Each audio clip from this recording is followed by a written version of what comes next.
New polling has painted a surprising picture of what people really think of the Duke and Duchess of Sussex and the Prince and Princess of Wales.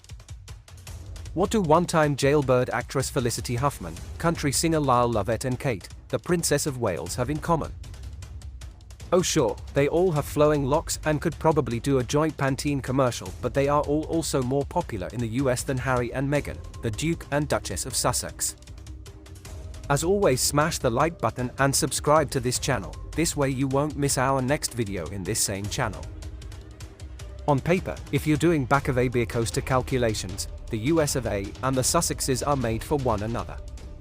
A nation and a couple whose foundational moment was escaping the clutches of the dastardly British monarchy. A nation and a couple who threw off the rule of an oppressive sovereign to create their own destiny. A nation and a couple who have defined themselves in opposition to a paternalistic institution that sought to bring them to heel. On paper, we should be seeing a love-in between the Sussexes, an American so ardent it would make a Woodstock attendee blush. And yet now, fresh polling has come out revealing that Americans have quite the mixed feelings about the royal trounce. Harry is currently the 1,181st most popular person of all time in the US, and Meghan is the 1,847th, while new research out from You-Gov and reported by Newsweek paints an even grimmer picture. There are two numbers that You-Gov tracks: favorability and unfavorability. The way this works is that you subtract the latter from the former and you get a net approval rating.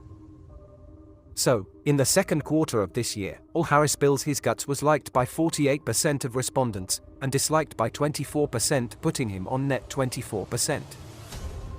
This represented him gaining back a smidge of ground since his popularity went off a cliff in the wake of the publication of Spare in January.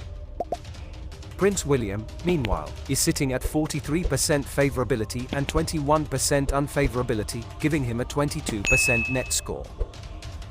Now, let us just pause here on this tour of the American public psyche.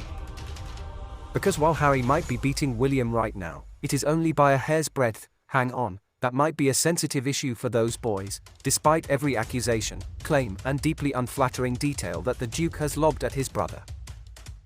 Over the course of Harry and Meghan's Netflix series and his book, the Duke put everything on the line, including his family relationships, public approval, and his very prosaic fortunes.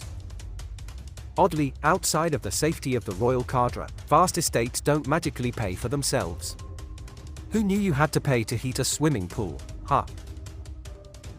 Harry, via these outings, bared his soul, risked the wrath of Buckingham Palace, and thoroughly traduced the privacy of his supposedly nearest and once dearest to finally get his story and his truth out there. The world would hear what he had to say. And yet here we are, 7 months down the track, and Harry is only just barely scraping past his big brother in the popularity stakes. Even though Harry cast William as something of a bully who also physically attacked him, RIP that now infamous dog bowl, and leaked to the press to burnish his own image, the Prince of Wales is still only just behind him. We can now definitively say that Netflix and Spare did not dramatically sway public opinions or turn tides. Basically, wherever most people sat on the Harry scale trademark symbol before the TV and book launches is essentially where they remain afterwards. Hearts and minds were not changed en masse, but only became more entrenched. For those who think Harry deserves sainthood and to have a new Ben and Jerry's flavor named after him, such has been his noble suffering at his reptilian family's hands and his bravery in speaking his truth, those supporters only feel more strongly about him now. And for those people who see the Duke as an adult-sized toddler having an extended tantrum, a man who went full turncoat and made millions betraying his family in the process, then again, these projects, for many, just confirmed that view too. I, for the record, do not sit anywhere near either of these extremes. Remember to subscribe to this channel and turn on the notification bell, this way you will be notified when next we drop a video in this same channel. Stay safe.